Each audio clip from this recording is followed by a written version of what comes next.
It is one of the most famous battles in the history of the world. One of the greatest military minds the world has ever seen against an allied Europe. On one side, Napoleon Bonaparte, Emperor of France. Opposing Napoleon, an army of British and Dutch allies, led by the Duke of Wellington. 250,000 foot soldiers, 100,000 cavalrymen, 900 cannons. On June 18, 1815, these men and their weapons would meet to determine the fate of the world.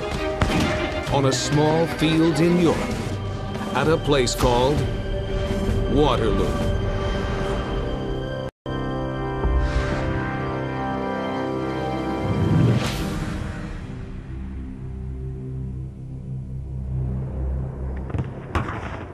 June 18th, 1815.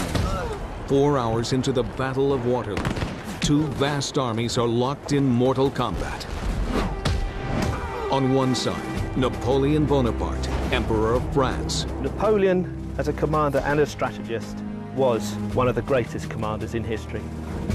On the other side, an allied army under the future Duke of Wellington. Wellington was the natural man to lead the united forces of the Allies against Napoleon. At stake, all of Europe. At 4 p.m., 12,000 French horsemen thunder toward the British line in one of the greatest cavalry charges in history.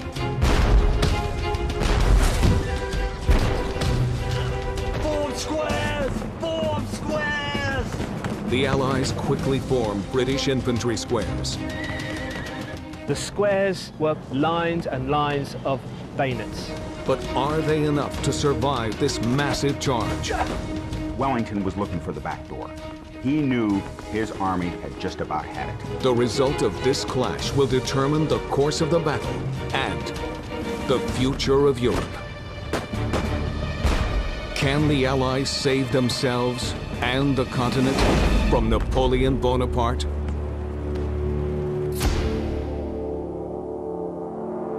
Ten years earlier, in 1805, Napoleon had begun expanding the French Empire, winning battle after battle, marching undefeated until he controlled nearly all of Western Europe.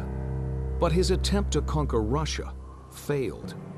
While he defeated the Russian army, he couldn't defeat the Russian winter. By 1814, the Allied forces captured Napoleon, restored the French monarchy, and exiled the fallen emperor to Elba, a tiny Mediterranean island. The Allied nations of Europe believed that Napoleon Bonaparte was no longer a threat. They were mistaken. April 1815, a message reaches Paris. Napoleon has escaped. Marshal Michel Ney, Napoleon's former general, is sent with a brigade of French soldiers to arrest the escaped convict or kill him.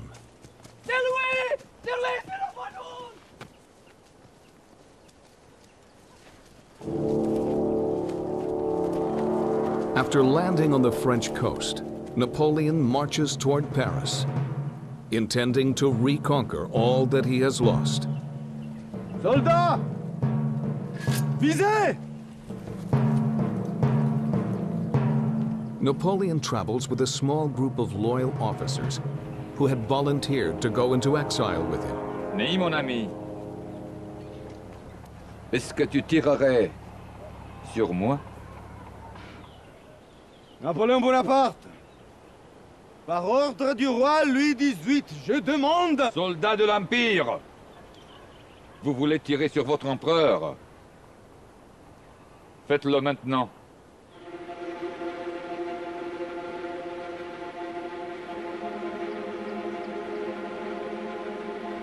Soldats! Visez! Car je ne m'arrêterai qu'après avoir reconquis le continent qui est légitimement le nôtre.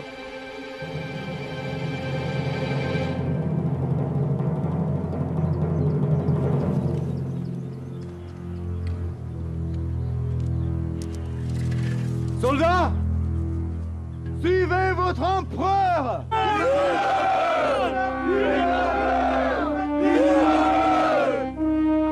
En avant!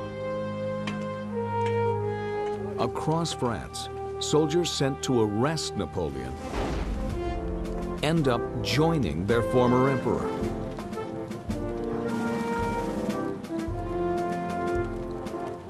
Napoleon was a masterful soldier.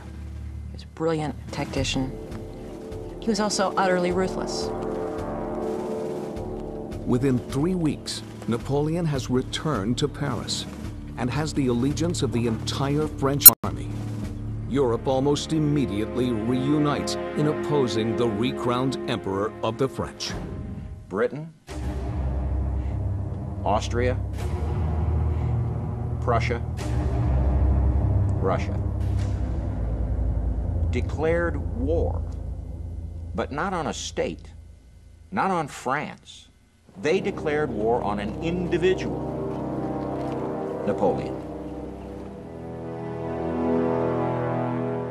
In Brussels, an Englishman by the name of Arthur Wellesley, the future Duke of Wellington, arrives to command an Allied army that was quickly convened to drive Napoleon from power. As a commander, Wellington is markedly different from Napoleon. Wellington was autocratic, aristocratic, not a warm and fuzzy type of soldier. He did not like the underclass troops that he had to have. He called them scum. And he didn't think they were an effective fighting force. We have a very weak army, totally ill-equipped, with a very weak staff. However, his tactics were fantastic, and he was very careful of his men, which caused them to respect him. Napoleon, on the other hand, had a great deal of respect for his troops. They, in turn, were intensely loyal to him. Dying men would scream, "Vive l'Empereur!" as he would come by. But their biggest difference is in their approach to battle. Napoleon was the absolute master of the offense, the attack, was meeting the absolute master of the defense, Wellington. Allied with the British is Prussia, the leading kingdom of the German Empire. The Prussian army is under the command of the elderly Field Marshal Count Gebhard von Blücher. Blücher was 72 years old by the time of Waterloo. An old man, yet still full of passion, a womanizer, a drinker. He loved life, and more than anything else, he loved killing Frenchmen. Herr General, ein Brief. Ich habe keine Zeit für Schriftverkehr. Aber, Herr General, ist von Napoleon selbst. Hat Friedensverhandlungen angeboten. Napoleon sent peace offers to his former enemies, without results. Napoleon ist eine Bedrohung. Hat uns beim letzten Mal besiegt. Und vielleicht siegt wieder, aber wir werden niemals aufgeben. Niemals! The last thing in the world Napoleon wants to do in 1815 is go to war. He's not ready.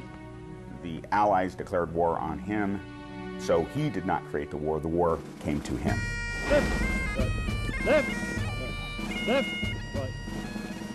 In June 1815, Wellington and Blücher assemble their troops for battle. Blücher, with over 125,000 Prussian troops, is just to the east of Brussels. Wellington, near the Belgian coast, has a force of British and Dutch troops that number a little over 100,000. The two armies prepare to link up and march on to Paris in an overwhelming show of force. Napoleon is backed into a corner. He knows that up in Brussels, he's got Wellington and his armies. The Prussians are nearby. His notion is that the best defense is a quick and decisive offense. Napoleon chose to go on the offensive, to cross the border from France into Belgium and attack. Napoleon moves quickly to ensure that Wellington and Blücher have no time to join forces. He leads his army of 130,000 north to take on each Allied army one at a time. Napoleon would concentrate all or most of his combat power against an element of the enemy force, destroy it. and then reconcentrate that combat power against another element of the enemy force and destroy that until he had actually broken the enemy's will to continue to fight. In his first military action since exile, Napoleon's strategy to divide and conquer works like magic. On June 16, 1815, his advanced troops isolate and attack a much smaller Prussian force. The Prussians quickly fall before the larger French force.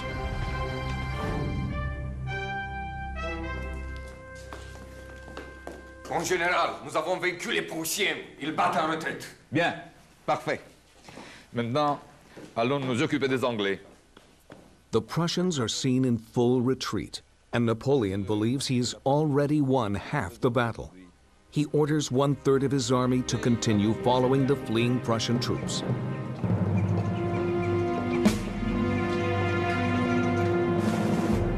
It is the morning of June 18, 1815.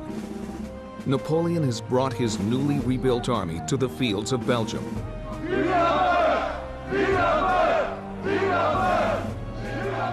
To face the outnumbered English and Dutch army of the Duke of Wellington.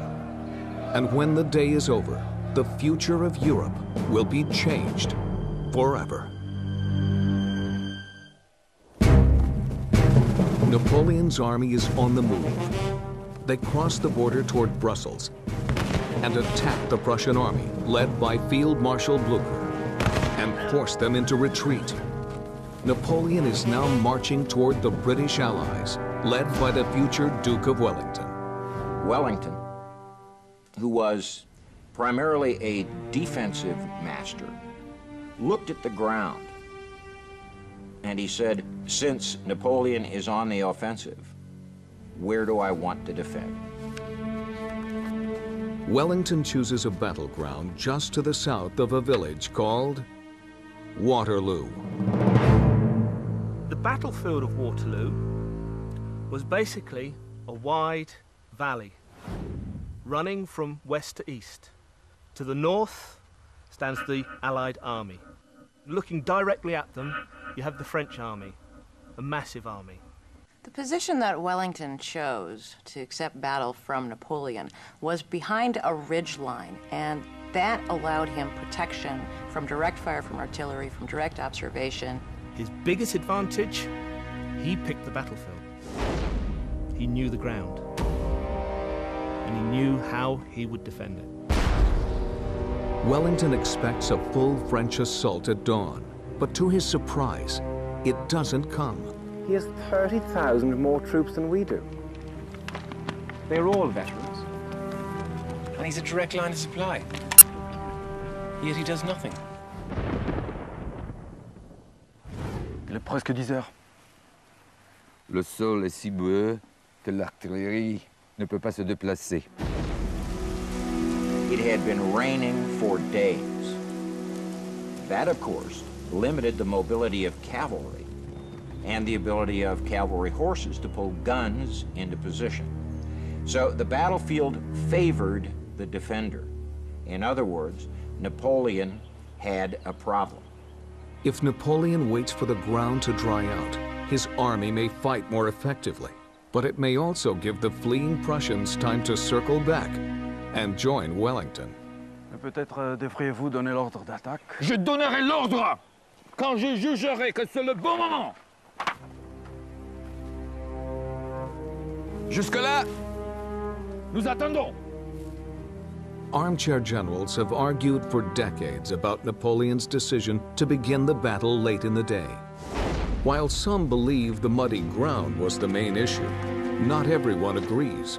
Napoleon certainly does seem to have grown more weak and lethargic in his later days. He had no real combat experience recently. Some argue that he just lost the edge. But there is evidence of a more compelling reason for the emperor's delay: illness. He had pituitary problems, he had hemorrhoids, he had stomach problems that were not very well diagnosed. He was vomiting throughout the night, and how much sleep he even got is really in question. Napoleon's ill health was kept secret from everyone until nearly 100 years after Waterloo, when documents revealed the serious condition of his health. Rather than fighting a battle to save his empire on that morning, Napoleon should probably have been in a hospital. If you want to get an idea what it was like for Napoleon to be on the battlefield of Waterloo, you have to envision that you have had an entire box of laxative. You have then ridden 20 miles and stayed up all night. And now somebody says, you have to command a war game. What condition are you in? With Napoleon refusing to give orders and the sun already high, Marshal Ney begins to take command of the French army on his own. His first order is an assault on the walled chateau called Hougoumont. Wellington's defensive line stood on a ridge at Waterloo. But in front of the line stood two fortified buildings, Hougoumont and La Haye-Sainte. These were key elements in Wellington's defensive strategy against troops and sharpshooters in the walled chateaus would prevent the French army from a simple advance over open ground. He considered them to be breakwaters, if you will, so that when the waves of French forces came against him, they would be forced to hit Hougoumont and La Haye-Sainte. The strategic importance of the two farmhouses was that they prevented the French army from simply advancing over open ground. It would divide up the force of the attack coming forward, splitting up the troops into channels that you can then bombard with artillery. Under Ney's orders, 4 regiments of infantry marched toward Hougoumont. If they can capture it, the left side of the British line will be undefended and open to attack. Inside the chateau are a handful of men from the Coldstream Guards, an elite British regiment. At 10 a.m., the French attack.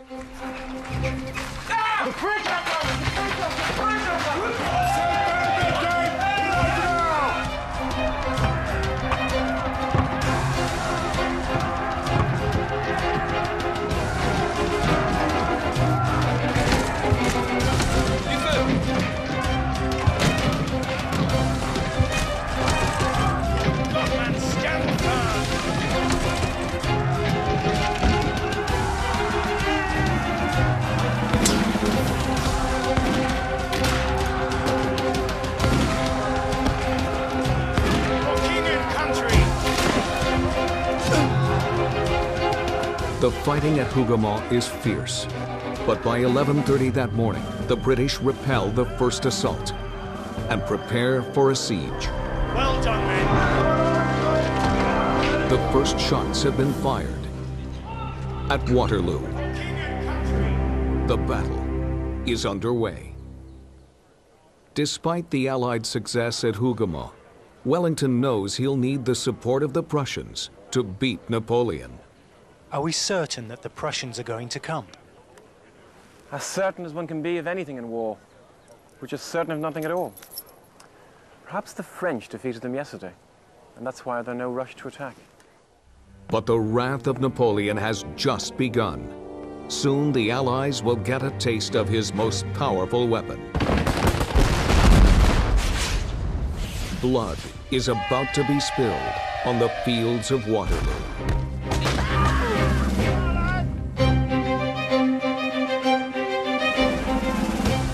A French attack on the chateau called Hougoumont, ordered by Marshal Ney, has failed.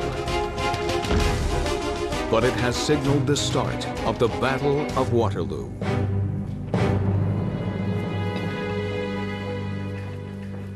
C'est quoi ce coup de feu? Qui les a tirés? Une escarmouche, Votre Altesse. Où ça? Sur notre gauche, le château. Je crois que nous progressons. Ah oui. Ça a commencé. Votre Altesse, est-ce que... Oui, commencez! Commencez! Faites goûter les Anglais nos canons de 12. Allez-y!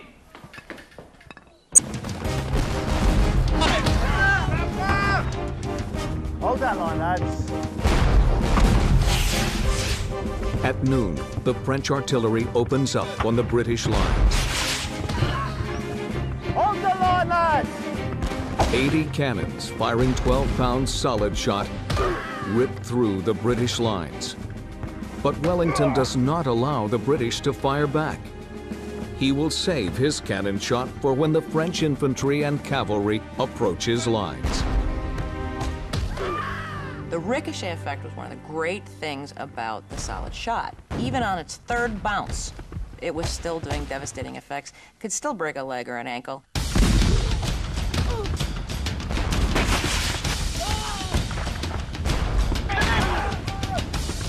Hard pounding, gentlemen.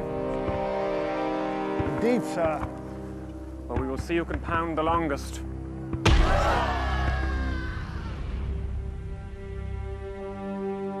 20 kilometers away, Blücher and the Prussians are regrouping after being beaten by the French the day before.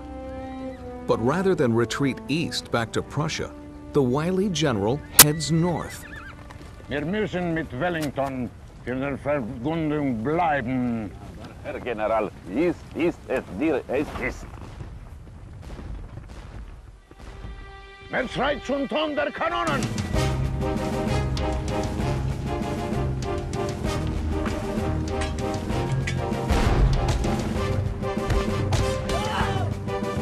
It is estimated that over 500 men were killed in this opening salvo of the battle. Then, at approximately 1 o'clock, Napoleon's guns stopped. With the British troops reeling from the artillery assault, Napoleon quickly assesses the situation and plans the best way to attack the soldiers on the ridge. Attaque directe au centre. C'est la clé de la victoire.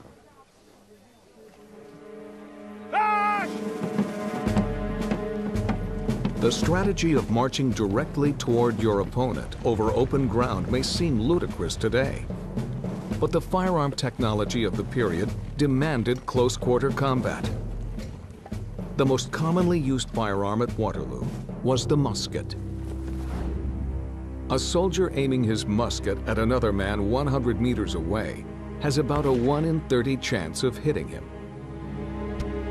If his target is 50 meters away, his chances improve to 1 in 3.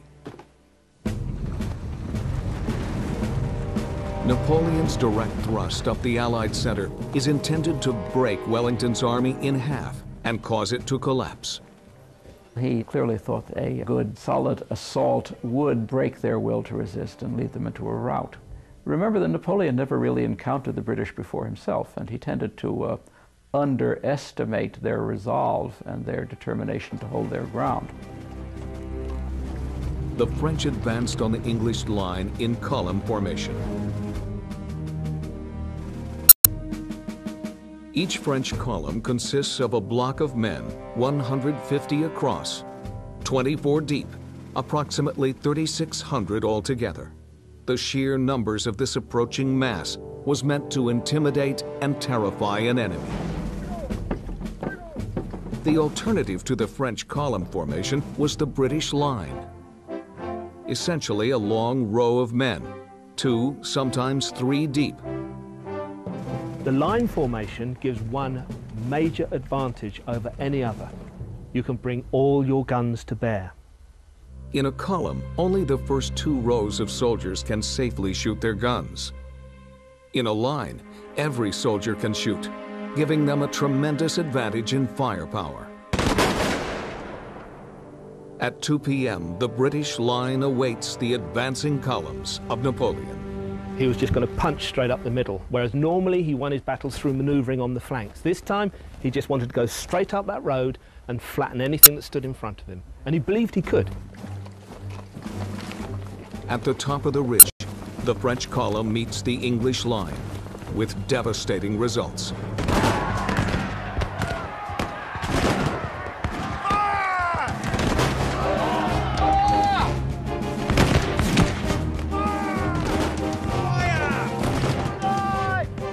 The British line, with its superior firepower,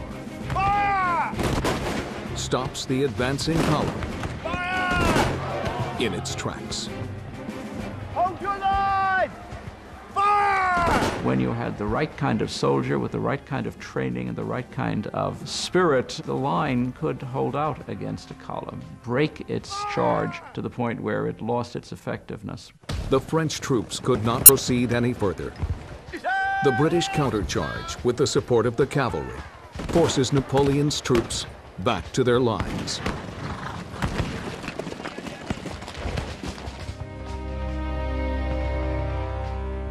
Well, sir, we brought the battle right to Bonaparte. You act as if the battle is over, Uxbridge. Yet all I see is 2 brigades of horses destroyed and thousands of men dead. And our lines exactly where they were this morning.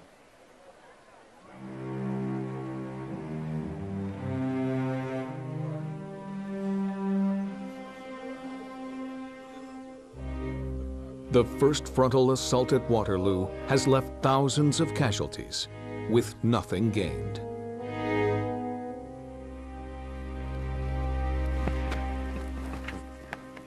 Nous sommes où? L'infanterie? Nous sommes de retour. De retour? Pourquoi de retour? Pourquoi? Le centre est la Clénée. Wellington est prêt à craquer et nous, on n'est même pas capable de maintenir le centre. Cette ferme est à nous. Napoleon realizes that he can't control the battlefield without first taking La Haye-Sainte. Non, Votre Altesse. Mais alors prenez-la, à n'importe quel prix. Je ne veux pas vous revoir que lorsque le centre est entre nos mains.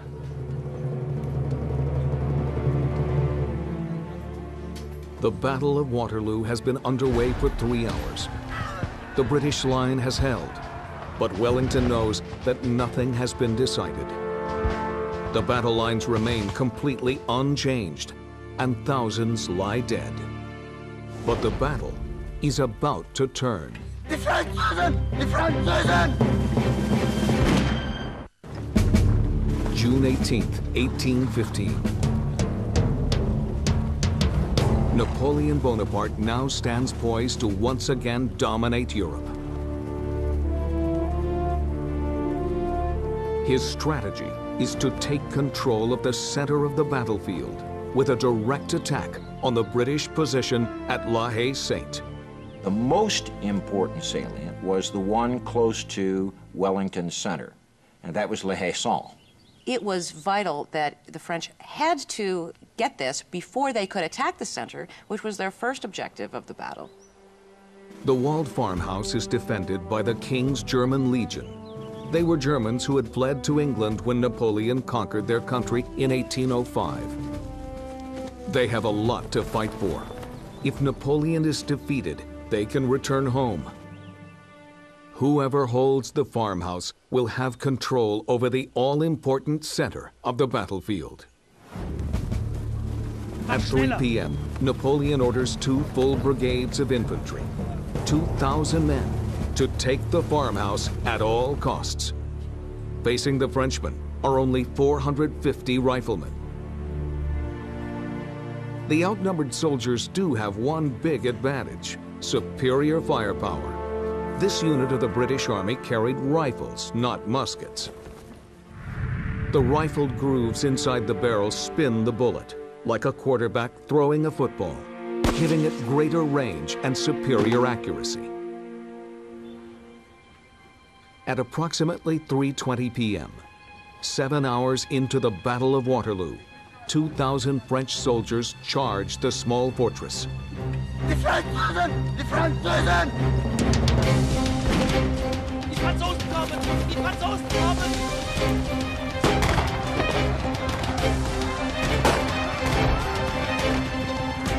Mach schneller! Attaquez! Attaquez!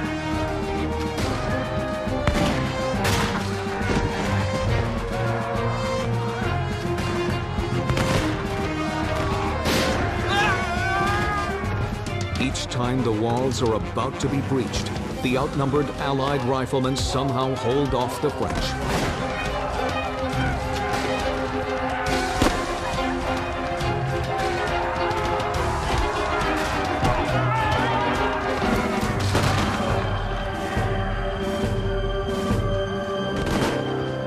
Near 4 p.m., the French sound a retreat.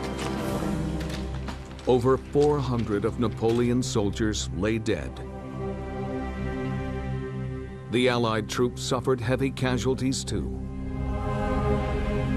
But they still held their ground.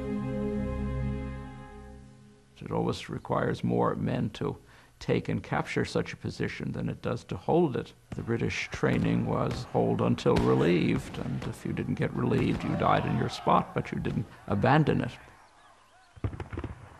During the assault on the walled chateau, the French artillery pounded the British front lines. The carnage from cannon fire was so great, Wellington ordered his troops to fall back behind the ridge overlooking the battle. It appeared to Ney that the British were retreating. What they were doing was just seeking some refuge behind the hill.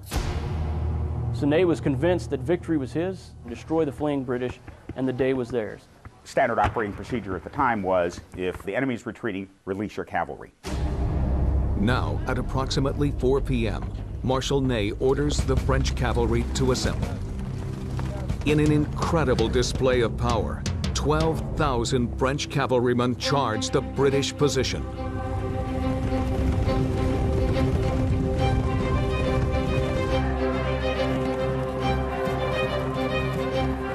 At 200 yards, canister shot from British guns tears into the French horsemen.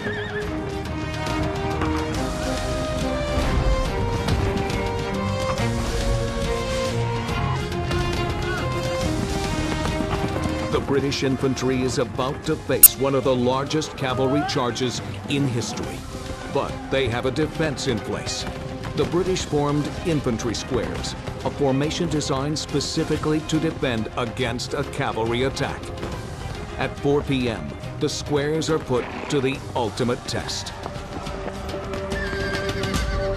The squares were perfect defense against cavalry. Lines and lines of bayonets. Hedgerows of bayonets, as they're described. An infantry square is based on simple animal psychology. A horse will not run into a row of pointed bayonets. Into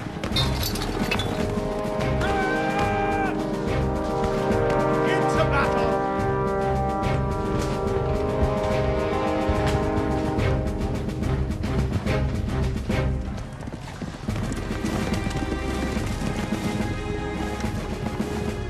Unable to break through the squares, Ney orders his cavalry to retreat, then orders them to charge again. Each time the cavalry fell back, the French cannons bombarded the British squares until the cavalry could charge again. Those squares became killing grounds for the French artillery.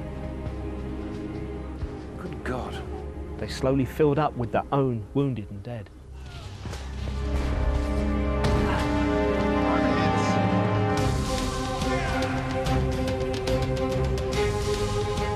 Again and again, the French charge was repeated. And again, the British squares wavered, but held.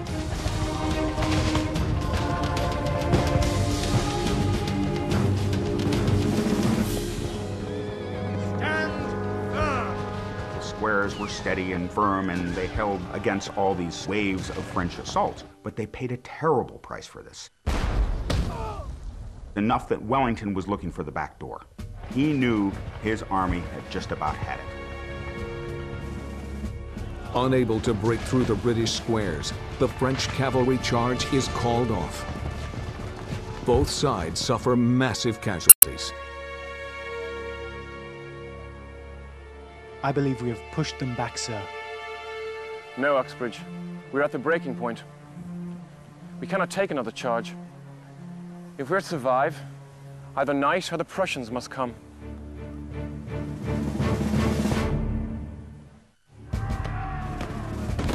By 5 in the afternoon, the Battle of Waterloo is at a virtual stalemate. A massive charge by the French cavalry ordered by Michel Ney had left heavy casualties on both sides. Napoleon knew that Ney's move had been a near fatal blunder. Wellington est prêt à craquer, Votre Excellence. Plus qu'un seul attaque pour le finir. Monsieur l'attaque, mais avec quoi? Vous avez détruit ma cavalerie. Vous avez détruit mon armée. Ney was the bravest of the brave. He was not necessarily the smartest of the smart. And he was not necessarily the sort of commander that you'd give that sort of operational control to. He was undoubtedly courageous. He had a very good eye for tactics. He had very little insight strategically. Despite the setbacks, Napoleon still believes that victory can be his. There were some battles he had fought in the past where he was very close to losing, but he had snatched victory from the jaws of defeat. Napoleon still believes that the key to victory is to control the center of the battlefield. Yet again, he orders his troops to attack La Haye Sainte. At approximately 6:15 p.m., they march toward the fortress. Earlier in the battle, the Allied riflemen had successfully held off the French infantry. But now, they had a problem. They were rapidly running out of ammunition. Wellington knew the importance of holding that. Unfortunately, they found it impossible to resupply them because of their forward position in the Allied lines. If La Haye Sainte had fallen some 2-3 hours earlier, Wellington would have called it a day and pulled out. Within minutes, over 2,000 French soldiers overwhelmed the Allied stronghold. Defeat comes quickly for Wellington's men.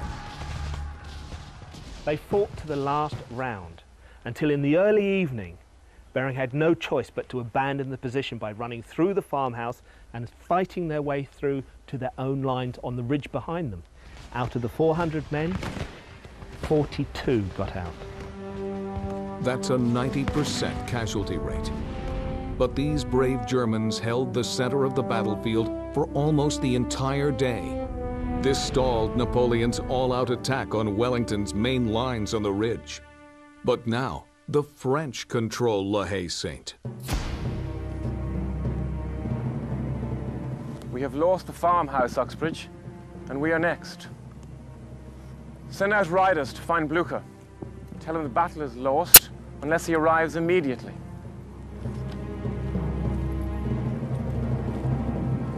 Immediately. As evening approaches, an army is sighted marching toward the battleground. Napoleon hopes that it is his returning French troops who had pursued the Prussians. Wellington hopes that the unidentified troops are the Prussians. The identity of the distant troops may well determine who is the victor at Waterloo. Bitte? What is it? Where is the Duke? Are you Prussian? Ja, Herr Blücher has brought the army. Good fortune has just lent Wellington a hand. The Prussians arrived at the battle exactly where Wellington needed them. They advanced en masse. It's exactly what Wellington needed. For Napoleon, the news is devastating. But he decides to tell his men the approaching troops are French. Dites aux hommes que le maréchal Grouchy n'est plus loin et qu'il vient nous aider maintenant. Mais Votre Altesse, ce n'est pas Oui, possible. je sais. On ne peut pas nous permettre de faire laisser tomber le moral maintenant. De plus, nous avons toujours la garde. The Old Guard were the elite units of the French army. To even be considered as a member of the Old Guard, you had to be a veteran. They were the type of troop who would fight at the command every time. They would not retreat, they would not fall. Napoleon still saw that he had a chance to succeed, still thinking that maybe only one Prussian corps was coming his way. He could hold them off and then complete the destruction of the British. If Napoleon can act quickly, he may be able to destroy Wellington's army before the Prussians arrive. At this point, he still has superior numbers and the Guard. If anyone were to break through Wellington's wavering line, it would be them. Napoleon orders 4,500 of his finest soldiers to march straight up to the British lines. 20 years of fighting, they had never been defeated. He committed those soldiers to the front to attack again into the British right center. And now, Wellington gives a surprising order. He tells a large number of his troops to lie down behind the ridge. The British load their cannons with double loads of canister shot. Canister shot is a canister filled with balls, and it's used against close-range targets. It is essentially a shotgun round. As the Old Guard march toward the ridge, they get a taste of British artillery. Fire!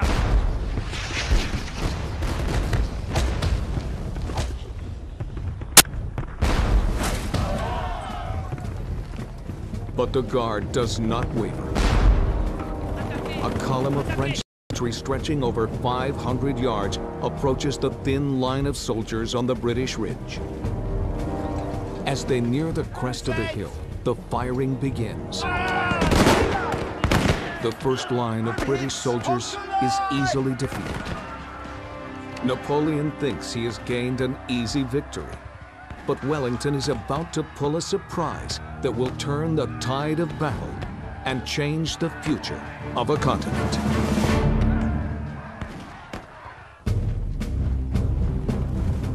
Napoleon has ordered his most elite fighting force, the Old Guard, to take the British ridge.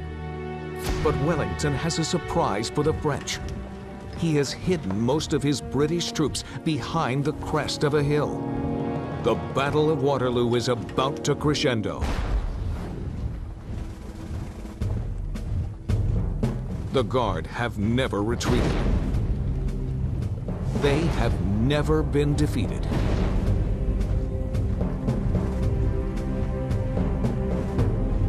As they approach the British line, the first shots are exchanged.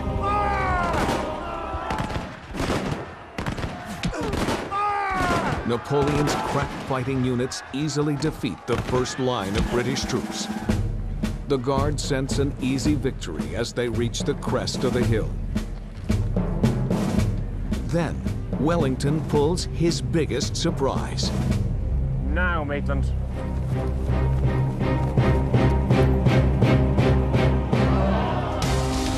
1,400 British infantrymen stand up at once.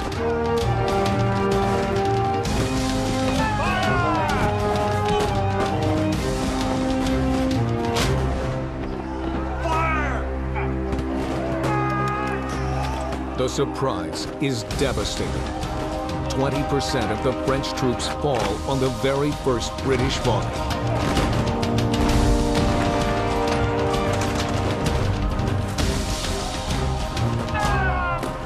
Then at the crucial moment, the command was given by Wellington. With the raising of his hat, he ordered his entire army to advance, bayonets forward. For king and country! Though many of the Guard hold their ground, many others do something they had never done before. They turn and run.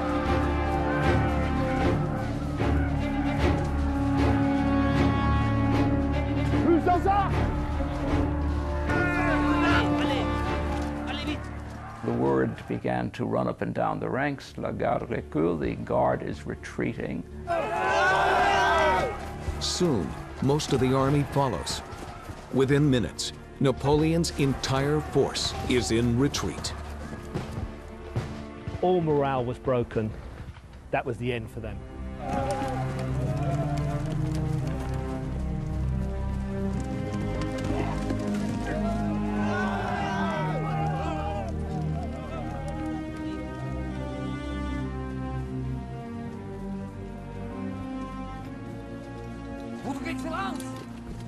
Votre Excellence! Donnez l'ordre à l'artillerie de commencer le bombardement. Mon général, mais... Dites-le leur! Dites-le leur! To cover his own escape, Napoleon orders his artillery to begin firing, even though the barrage will cut down his own retreating troops. It was a shocking decision from a man the French army was devoted to. The final brutal military act of a once great leader. Wallons, Votre Excellence. À Paris. Et puis, seul le bon Dieu le sait.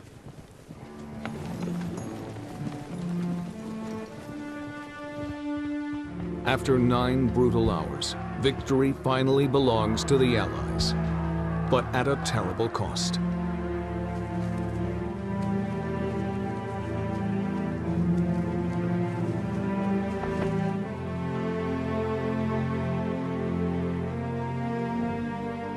By the end of June 18, 1815, 40,000 men and 10,000 horses lay wounded or dead, and an empire is lost forever.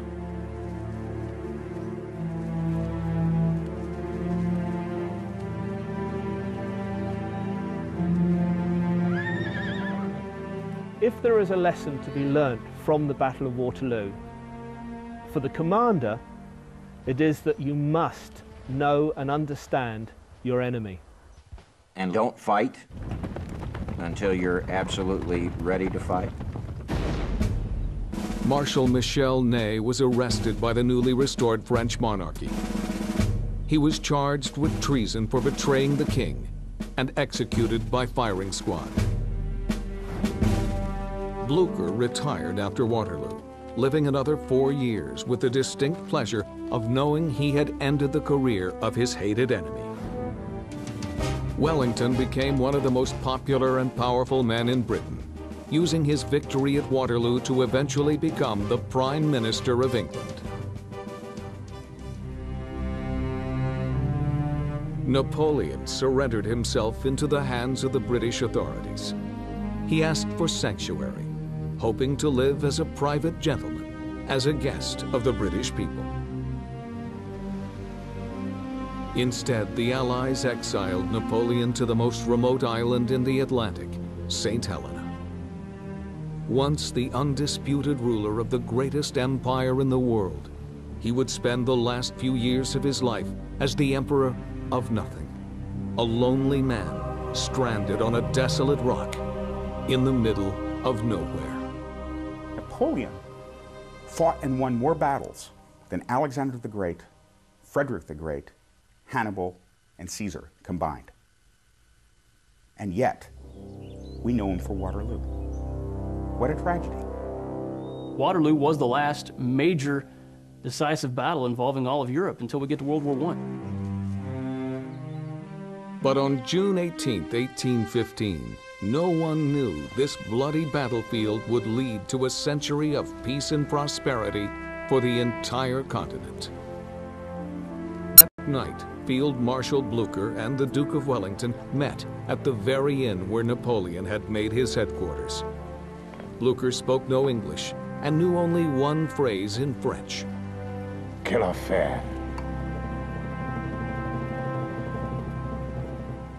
On June 18, 1815, an entire continent was changed. The European empire of Napoleon Bonaparte had been decisively crushed, and a single battle forever became a metaphor for final defeat. A battleground called Waterloo.